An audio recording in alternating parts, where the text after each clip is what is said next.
रत्नागिरी शहराला पाणी पुरवठा करणाऱ्या मुख्य धरणांपैकी एक शीळ धरण. जरी अन्य धरणातील पाणीसाठा कमी झाला तरी शीळ धरण हे शहरवासियांना पाऊस सुरू होईपर्यंत साथ देत असते. पण ज्या गावात हे धरण आहे त्या शीळ ग्रामस्थांना मात्र पाण्याच्या ढिसाळ नियोजनाचा सामना करावा लागतोय. या ग्रामस्थांना एका छोट्या तुटलेल्या जॅकवेलमधून पाणी पुरवठा केला जात असल्याचं वास्तव आता समोर आलंय. यावर ग्रामस्थांनी तीव्र नाराजी व्यक्त केली आहे. जिथे शहराच्या पाणी पुरवठ्यावर प्रशासनाकडून एवढा खर्च केला जातो तिथे पालिका प्रशासन ग्रामस्थांसाठी सुसज्ज जॅकवेल बांधून गावाला पाणी देऊ शकत नाही, ही शोकांतिकाच म्हणावी लागेल. प्रहार डिजिटलसाठी शुभम पवार, रत्नागिरी.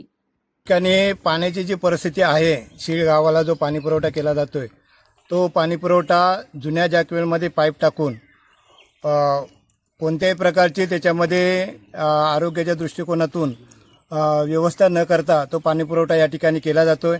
आणि रत्नागिरी शहराला जो पाणी पुरवठा केला जातो तो मला वाटतं जॅकवेलमधून केला जातोय.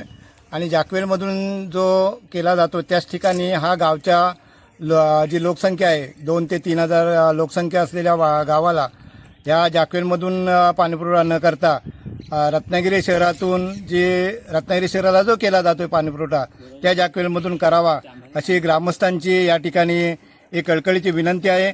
आणि या पाठीमागचं बोलायचं झालं तर आरोग्याच्या दृष्टिकोनातून हा खूप मोठा इश्यू आहे आणि तो इश्यू मला वाटतं प्रशासनाने तातडीने सोडवावा. आणि जॅकवेलमधून जो पाणी पुरवठा केला जातो, जुन्या जॅकवेलमधून जो पाणी पुरवठा केला जातोय तो न करता नवीन जॅकवेलमधून तो पाईप त्या ठिकाणी जोडणी करून पाणी पुरवठा सप्लाय करावा असं प्रशासनाच्या माध्यमातून आम्ही त्या ठिकाणी एक प्रशासनाला विनंती करतोय. जॅकवेल तुटून 2 वर्ष झाली.